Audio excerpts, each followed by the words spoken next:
You can see with Hunter Brown why the organization likes him so much. Here's the problem. He's your third starter right now. He was your seventh starter last year in September. In September last year, when the Astros were getting ready to go on a World Series run, the rotation was in no particular order: Verlander, Fromber, Javier, Urquidy, Garcia, McCullers, Hunter Brown. That's 7 starters who are all pitching well, by the way. Your rotation now is Fromber, Javier. Javier, by the way, who has not been Javier from last year. Fromber's been good. Javier has not been great. Hunter Brown's your third starter, and then it's J.P. France, and it's Brandon Bielak, and then that's it. You got 5. And you got 5, and you have confidence in 2.5 of them right now.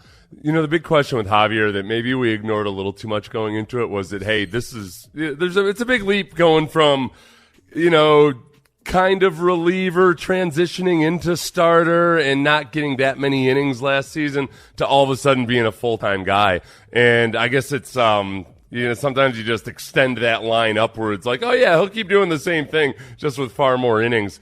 I think that with Hunter Brown, the weird thing looking at Hunter Brown's game logs, and I mean, this isn't a surprise or anything. It's just, I didn't expect it to be quite as stark as I had expected it to be. Like, in my mind, it was like, man, Hunter Brown either goes 4 innings or goes 7 innings. And that's exactly right. He hasn't gone 5 or 6 innings at all. It's all either been 7 innings and a great performance or 4 innings and really struggling. But that's where I feel good about him for the future, because he's got to iron some things out. He's still going into that game. He had the lowest ERA amongst rookie pitchers. Yeah. He's very, very promising. He's just, as you said, not somebody you feel awesome about being your third starter right now. Yeah, I mean, he's in a role right now that I don't think – they didn't draw it up like this at the beginning of the year. Like, the question going into spring training was, could he secure the 5th spot in the rotation? Could he build off of what he did last year? And he did. He was – he was good enough in spring training to get that spot in the rotation. And yeah, he's been feast or famine, man. He's either been, wow, this guy's the future, or he's been shaky. He was shaky last night. They never ended it. Despite taking the lead twice in the game, they never walked out of the end of a full inning with the lead in that game. Both times they took a lead in the game last night, Hunter Brown immediately coughed up the lead.